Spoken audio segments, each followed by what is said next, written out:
Tonight, breaking news as we come on the air, the deadly high school shooting, 2 students and 2 teachers killed. Police and parents racing to the scene outside Atlanta. Students rushed from the building, their hands in the air. Tonight, what we're learning about the 14-year-old student now charged with murder. And you will see the sheriff who late today was nearly overcome while talking to reporters, what he declared. Vice President Kamala Harris addressing the shooting in New Hampshire, saying it doesn't have to be this way. Donald Trump calling the alleged shooter a sick and deranged monster.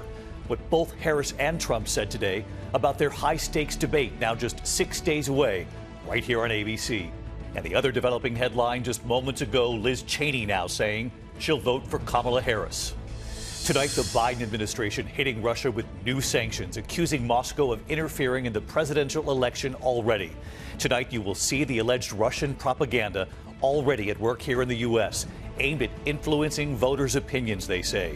Tonight, the flash flood threatened several states, up to a half-foot of rain possible in some places, the record-breaking triple-digit heat elsewhere. More than 100 days now of 100-degree heat or above in Phoenix. Lee Goldberg standing by with the forecast. Tonight, the chilling new images, the Israeli military with video of the tunnel where they say the bodies of 6 hostages were found dead. They were killed 48 to 72 hours before they were found. They say the entrance to that Hamas tunnel in a child's bedroom.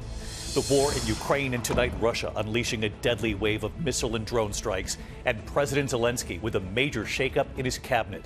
Back here in the U.S., the emotional day involving the case of those 2 hockey brothers killed by an alleged drunk driver.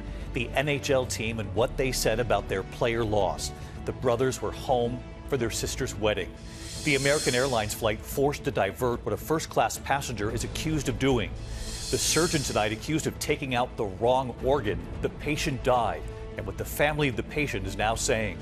Tonight, Elton John revealing his health scare, the severe infection now limiting his vision.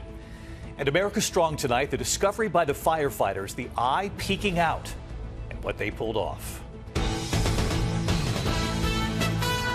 From ABC News World Headquarters in New York, this is World News Tonight with David Muir.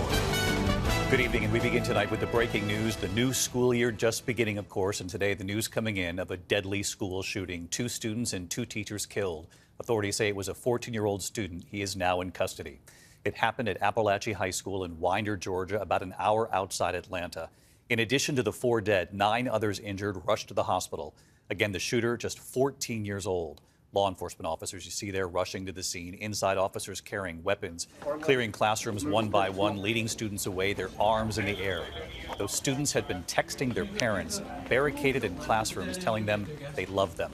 They were told to leave everything behind, and tonight authorities revealing 2 students and 2 teachers, of course, did not survive this. The shaken students, as you can see there, told to gather on the football field, waiting for word that they could go home. Parents and loved ones, desperate for the news, you can see them racing to the school to find their children. Authorities have now identified the suspect tonight and say he will be charged with murder as an adult.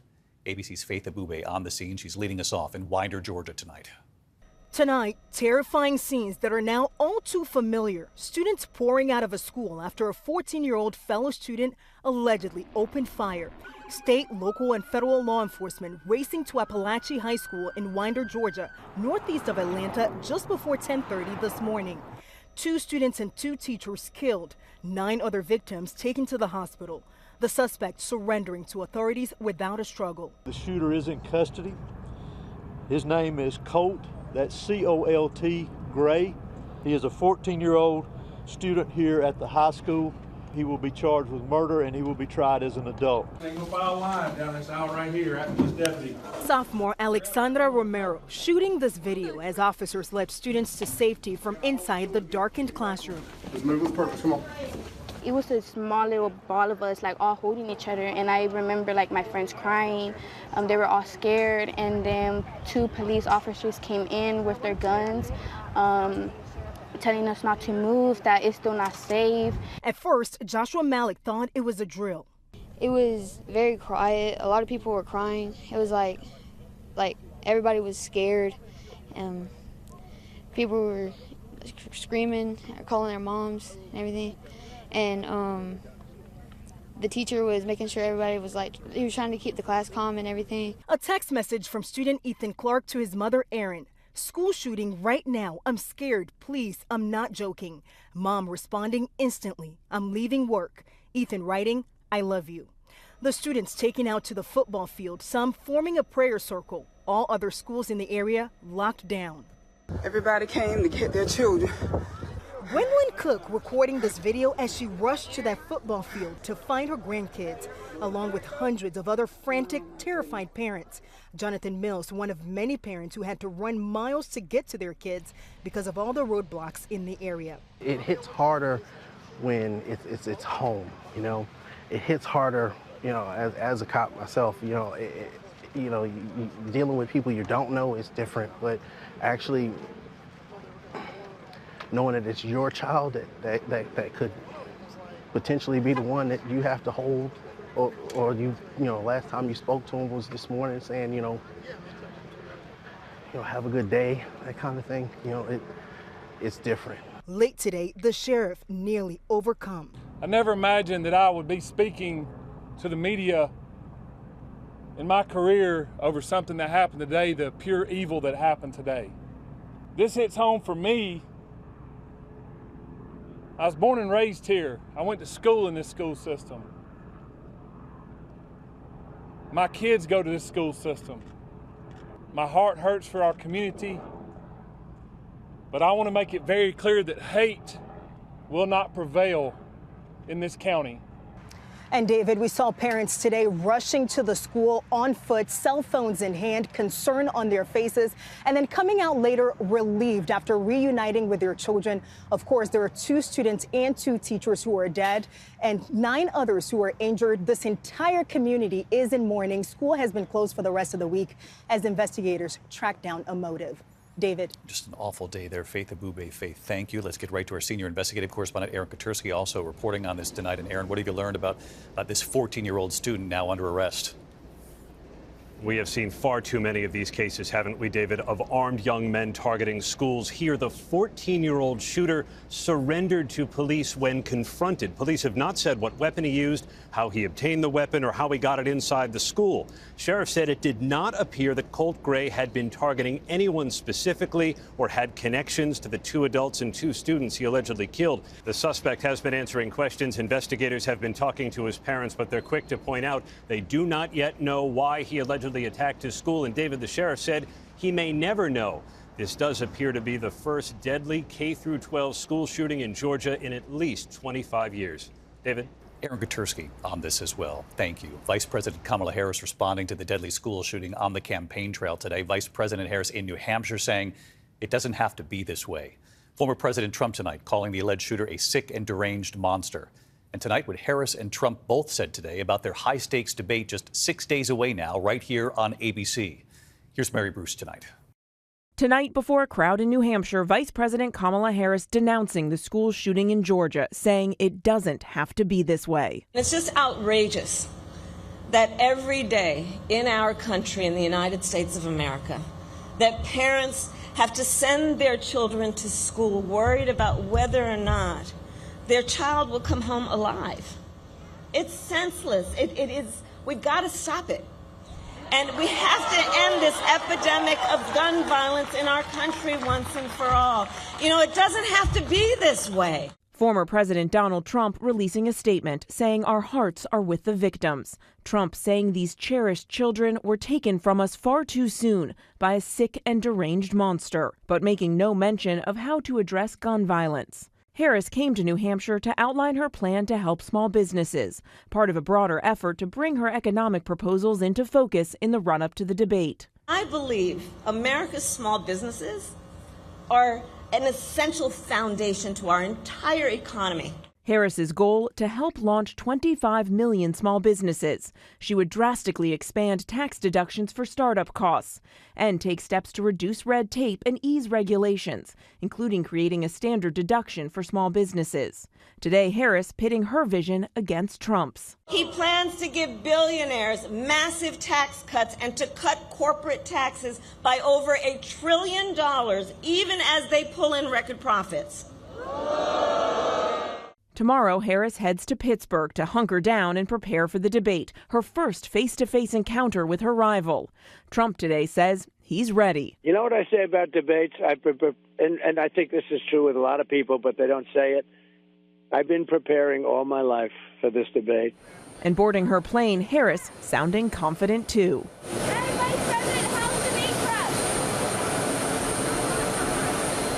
On debate prep, she says, so far, so good tonight. President Trump says he's been preparing his whole life. Let's get to Mary Bruce tonight because, Mary, you also have a developing headline involving the presidential race, and it involves former Republican Congresswoman Liz Cheney tonight.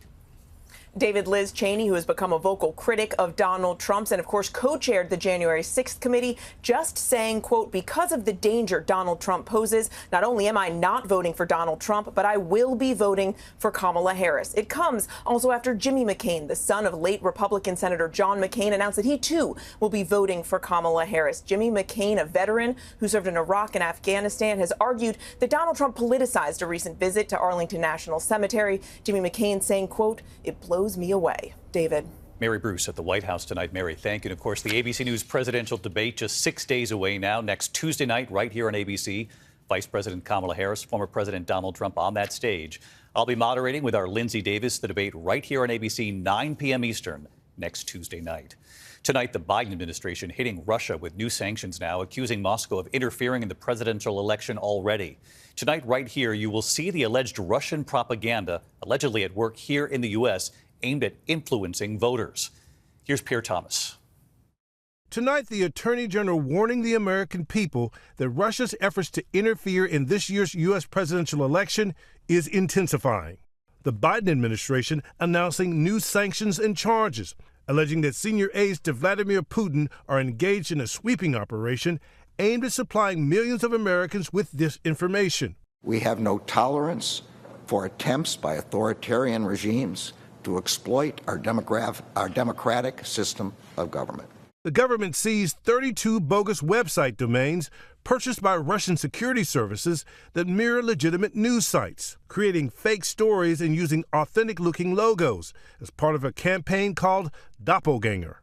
For example, this looks like a story from the Washington Post about Ukraine, but it isn't. And also today, DOJ bringing charges against 2 employees of RT, also known as Russia Today, alleging the state-controlled media company funded by Russia is still at it after being forced out of the U.S. in 2022.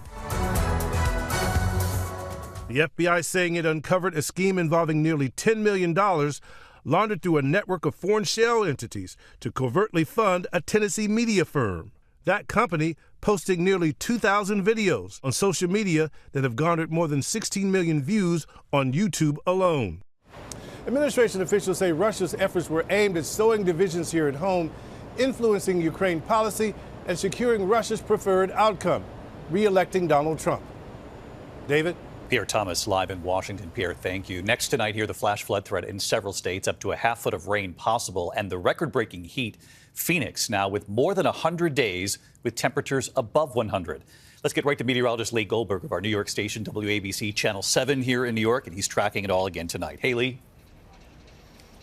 Hey, David. Yeah, lovely weather here in the Northeast has certainly not reached the Gulf Coast. A front is parked over there, and it is a focus for very heavy rain. We've had half a foot of rain across central Texas. Now it's stretching along the Gulf Coast. Flood watches Corpus Christi all the way to Gulfport. Over the next couple of days, the focus of heavy rain is Louisiana and Mississippi along the coast. New Orleans, even 4 to 6 inches of rain, the prospect of flash flooding. Over the weekend, those heavy rains will go into the northern Gulf. From the flooding rain to the excessive heat, it's a late season heat wave from places like San Diego to San Francisco all the way up to Seattle. Las Vegas continues the hottest summer on record for them. 100-degree temperature could reach Portland tomorrow, even close to 90 in Seattle. Remember, these are places many don't have air conditioning. The heat will ease there over the weekend, not in the Southwest. Still some summer left. David?